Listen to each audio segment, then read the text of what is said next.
I woke up on Valentine's Day this year and my whole body just hurt. Not sore, not tired. Something was just different. And the thing is, my training had been going amazingly.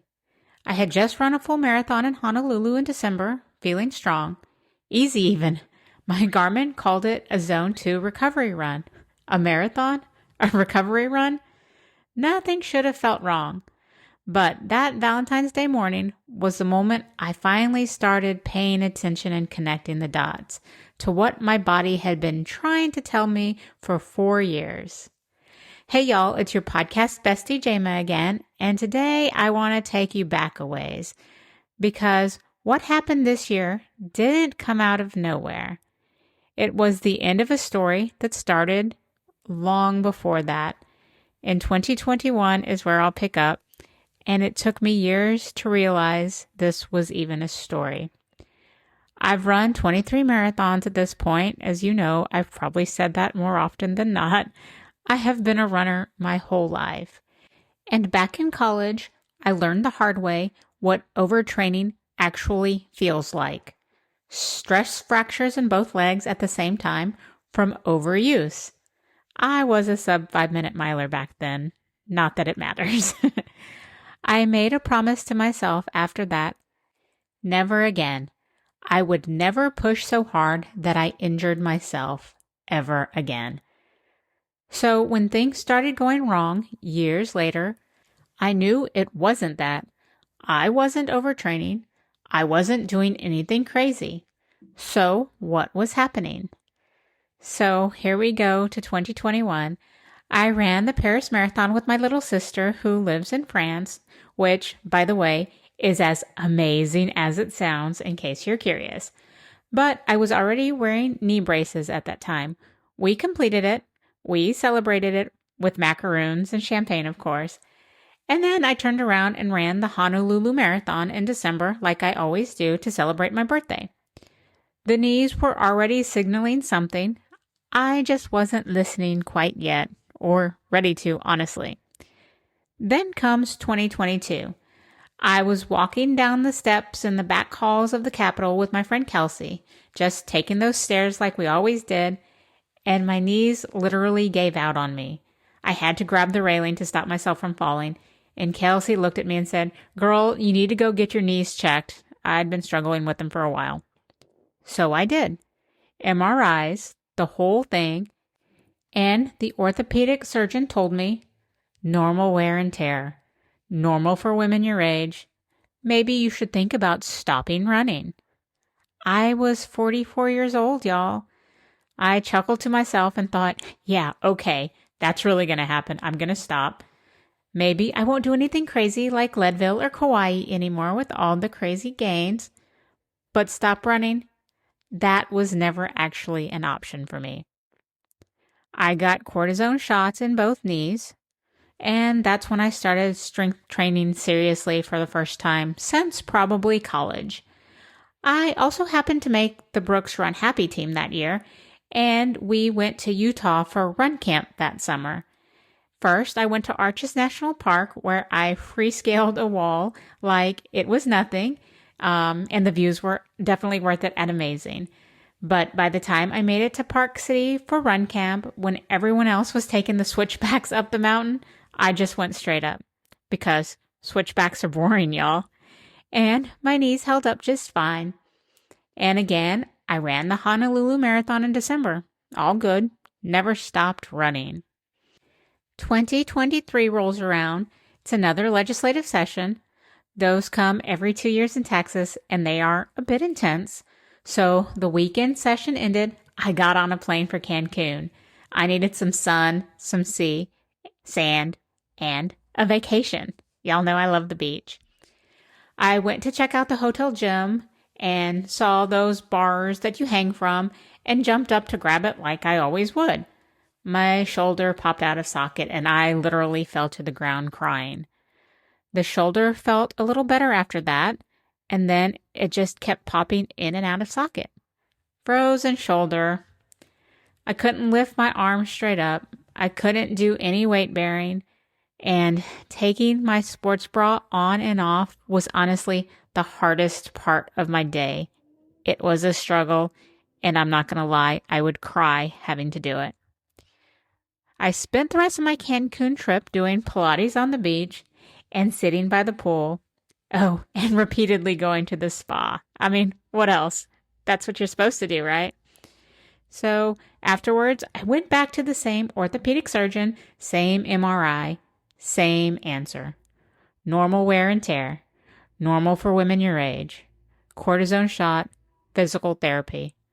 I was only 45, y'all. So Brooks took us to Santa Monica that summer for Hype Fest. I ran all the way to Venice Beach and back with my teammates. Shoulder still couldn't go overhead. Running was completely fine, though. And so, again, I never stopped. 2024. This is the year I first didn't make the Brooks team, so I decided to pick up 2 brand new marathon spots for me to keep myself excited. Eugene, Oregon in the spring. Amazing. And the Hawaii Bird Conservation Marathon on the Big Island in December. Also amazing. Eugene was totally fine, but somewhere after that, plantar fasciitis. Both feet. No injections this time. Just me, a freezer full of water bottles, and enough KT tape to wrap a small country. I became a KT tape expert, y'all. So I ran the Run for the Water here in Austin in November like I always do, fully taped up this time. I ran the Mary Miler in Honolulu and hit a 7-minute flat mile with plantar fasciitis in both knees. Then ran the full marathon, still taped up, still hadn't connected a single dot, and the marathon itself went just fine. So here we are, knees in 2022, shoulder in 2023, both feet in 2024, 3 body parts, 3 diagnoses, 1 answer every single time. Normal for your age. So 2025 was another legislative session, and in April, I got what I thought was really sick. Lethargic, no energy, couldn't get off the couch. My gut completely fell apart. Blood work was off. Everything was off. I ended up fasting for a couple days because I couldn't keep any food down. Then I started with white rice, bananas, crackers, easy things on the gut. This was the first time my body actually made me stop running. And I started walking instead. A lot. I got a second colonoscopy that summer because I followed all the rules and got my first one at 45. And inflammation in both of them, but never a real diagnosis. By fall, everything had come back to normal on its own, or on me making it come back to normal. The bloating was gone, which I had experienced off and on for all these other years, but I finally managed to lose all the weight I had slowly been gaining, and I felt amazing for the first time in years. So I signed up for Honolulu, because of course I did. Race morning in December, it was a 2-mile walk to the start line in a monsoon, soaked before we even started the 26.2. So the course was extra crowded and I couldn't pass anybody and was underwater. So I settled in, easy pace, comfortable, and by the end of it, my Garmin flagged it as a zone 2 recovery run. A marathon, a recovery run. I had no idea at the time I was literally running on empty. I had no idea what my body was actually running on because I felt great. And then that brings us to Valentine's Day this year, 2026.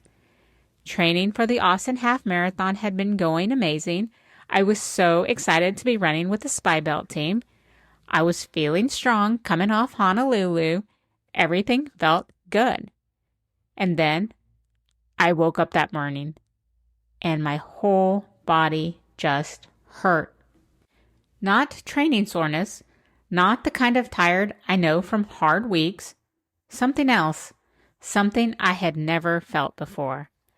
I ran the half marathon anyways, And I will forever be grateful for Amber for staying with me the whole time because I was struggling. She was my spy belt partner that day, and again, forever grateful. And I ran that half marathon and have not felt the same since. That was the morning I finally decided I'm going to find out what's actually going on. I'm going to take things into my own hands. 4 years, knees, shoulder, feet, gut. Every provider gave me an isolated answer. Every single one. Normal wear and tear, normal for your age. And I believed them, sort of, to an extent, but not fully, because what else are you supposed to do when the person with a medical degree tells you that? But here's what nobody told me. There was a thread connecting all of it. And it took a DEXA scan, a comprehensive blood panel, and finally deciding to look for my own answers to find it. That story is next week. I'll see you then. And if you enjoyed this episode, subscribe to Jama Pantel Unfiltered wherever you listen to podcasts and leave a review. It really does help more women find the show. All right, bye for now, y'all.